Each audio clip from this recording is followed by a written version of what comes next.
15일 푸틴 대통령과 시진핑 주석이 전화통화를 했습니다. 이날은 시 주석의 생일입니다.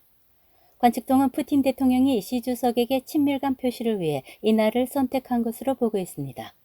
신화사는 푸틴 대통령이 시 주석의 생일에 축하 멘트를 했는지 여부에 대해서는 전혀 언급하지 않았습니다. 러시아 언론의 보도와 비교해보면 중국 관영 언론은 두 가지 핵심 사실을 숨긴 것으로 보입니다. 먼저 AFP 통신은 크렘린의 성명을 인용, 양측은 서방의 불법 제재로 더욱 복잡해진 세계 경제 상황을 감안 에너지, 금융, 산업, 교통 등의 분야에서 협력을 확대하기로 했다고 전했습니다. 또한 군사 관계의 발전에 대해서도 논의했다고 합니다. 둘째, 크렘린은 시 주석이 푸틴 대통령에게 러시아가 자국을 보호하기 위해 취한 행동의 정당성을 주목했다고 주장합니다. 미국 언론 폴리티코는 시 주석이 이번 통화 중 러시아의 우크라이나 침공 이후 가장 명확한 태도 표명을 하고 모스크바의 주권과 안전을 지지할 것을 서약했다고 보도했습니다. 한편 최근 미국이 진행한 인도태평양 군사 및 경제 동맹은 중국 공산당에 엄청난 압력을 가했습니다. 시진핑은 러시아 우크라 전쟁을 이용 서방 각국을 저지해 스스로 숨쉴 구멍을 얻고자 하는 걸까요? 그러나 이러한 무모한 발언은 서양 국가들에 대한 도발입니다. 중국과 러시아의 군사관계 발전은 동아시아 정세에 대한 외부의 우려를 증폭시킵니다. 결국 이로써 중공이 러시아와 서방 간의 치열한 전쟁에 직접 개입을 시작할지에 관심이 모아집니다. 게다가 이 전화통화 내용은 잘못된 외교 노선 선택으로 시진핑이 축출되었다는 한간의 추측을 정면 반박하고 있습니다. 사실 최근 보름 동안 닝샤후이족 자치구 당위석이 량웬순, 허베이성 당위석이 리웨펑, 구이저우성 당위석이 천이친, 광둥성 당위석이 리씨 등 여러 고위 관리들이 잇따라 시 주석에게 링수, 즉 지도자라 호칭했습니다. 시 주석의 생일날 스찬로바오는 1, 2, 3면 3편의 문장에서 시 주석에게 링수라는 존칭을 붙였습니다. 이는 시진핑의 위상은 전혀 흔들리지 않았음을 증명하는 것으로 20차 전국 당대회에서 마오쩌둥에 이어 두 번째로 링수 칭호를 받는 중국 공산당 지도자 자리에 오르게 될 것임을 시사한다는 분석입니다.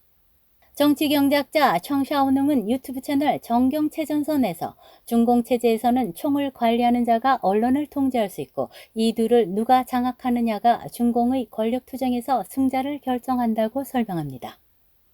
시진핑은 군령 군정을 휘어잡는 군대의 최고 지휘자가 되어 마오 시대처럼 지도자가 군대를 직접 통제하는 상태를 거의 회복했습니다. 게다가 시 주석이 중앙판공청의 3개 핵심 부서인 경비, 기밀 보건을 직접 통제함으로써 일상적인 권력을 공고히 했습니다. 청샤오능은 경호국이 중공 중앙정치국 상무위원 등의 안전을 보호하는 책임이 있지만 경호장이 명령하면 부하인 경호원은 자신이 경호하는 VIP의 신상을 보고할 것이라고 언급했습니다. 그래서 다른 고위급 중공 지도자의 개인 안전은 항상 최고 지도자의 손에 달려 있으며 의료부서도 마찬가지입니다. 대표적인 예는 마오쩌둥이 저우런라이의 암 치료를 고의적으로 지연시킨 일입니다. 중공기밀통신국은 당정군이 사용하는 모든 특수네트워크 전화와 39개국 전화를 감시하고 있어 중공 고위급 관리들은 노출되지 않고 비밀 전화 통화를 할 수 없습니다. 공권을 장악한 인사들을 제외하고는 모두 들여다볼 수 있습니다. 상무위원들과 정치국원들이 상시 감시되고 있어 쿠데타를 일으키는 것은 거의 불가능한 일입니다. 당내에 시진핑에 도전할 힘을 키울 수 없으니 시진핑이 안정적으로 집권할 수 있다는 뜻일까요?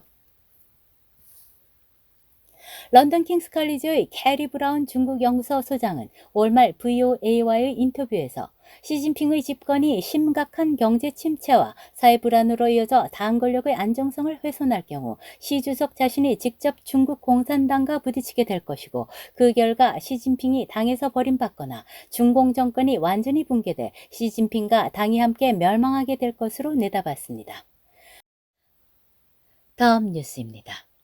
세계 최고 부자 앨런 머스크는 16일 트위터 직원들과 직접 대화를 나눴습니다.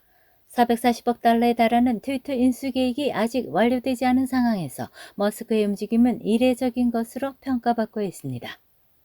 맥스터 인터내셔널의 전 CEO이자 노스웨스턴 대학교 켈로그 경영대학원 교수인 해리 크레머는 AP와의 인터뷰에서 내 경험상 회사 인수를 완료하지 않은 사람이 인수하려는 회사의 기존 직원들과 대화를 나누는 것은 매우 이례적이고 기이하다 할 만한 일이라고 평했습니다. 행사는 비공개로 진행됐습니다. 블룸버그 보도에 따르면 트위터 직원들은 사전에 머스크와 회사 경영진에게 질문을 제출하도록 요청받았고 밤새 수많은 질문이 쏟아졌습니다. 머스크는 트위터를 인수한 이유에 대해 자신이 이 플랫폼을 사랑하기 때문이며 이는 자신을 표현하는 방식이라고 설명했습니다. 그는 트위터 사용자는 법의 범위 내에서 정말 터무니없는 일이라도 말할 수 있어야 한다며 언론의 자유가 제약 없는 자유를 의미하지는 않는다고 덧붙였습니다. 머스크는 트위터 직원들의 최대 관심사인 원격 근무 정책에 대해 특출한 직원들은 원격으로도 효율적으로 일할 수 있다고 말해 재택근무를 반대하는 자신의 방침에 예외의 여지를 두었습니다. 머스크는 보상 문제도 언급했습니다. 그는 비상장 기업으로서 트위터는 본인이 CEO로 있는 또 다른 비상장 기업 스페이스 X와 유사한 보상 구조를 갖게 될 것이라고 말했습니다. 머스크는 정리해고에 대해서도 논의했습니다. 그는 수익이 비용보다 높아야 하며 해고는 성과 검토를 기반으로 할 것이며 기업은 건강해야 한다고 덧붙였습니다. 머스크는 트위터 직원들에게 가입자 10억 명을 달성하겠다는 목표도 제시했습니다. 구독과 광고는 트위터 수익의 핵심이라며 두 가지 수익 모델이 그로 하여금 스팸봇 등 가짜 계정에 관심을 기울이게 만들었다고 설명했습니다. 그의 목표 중 하나는 트위터 플랫폼을 비싸게 만드는 것이기 때문에 스팸봇 부대가 트위터를 점령하는 것은 불가능하다고 말했습니다. 머스크는 자신의 정치적 입장을 묻는 질문에 온건한 정치를 지지하며 중도파에 가깝다고 말했습니다. 머스크는 그가 트위터 최고 경영자를 맡을 것인지 질문을 받자 그 역할을 아예 포기하지는 않았지만 제품 개선을 추진하는 것이 최우선이라고 답했습니다. CEO가 되고 싶다면 일자리는 많다. 타이틀이 뭐든 신경 쓰진 않지만 사람들은 CEO 말을 들어야 한다며 제품을 특정 방향으로 밀고 싶다는 의사를 확실하게 밝혔습니다. 진실탐사대 권미경입니다.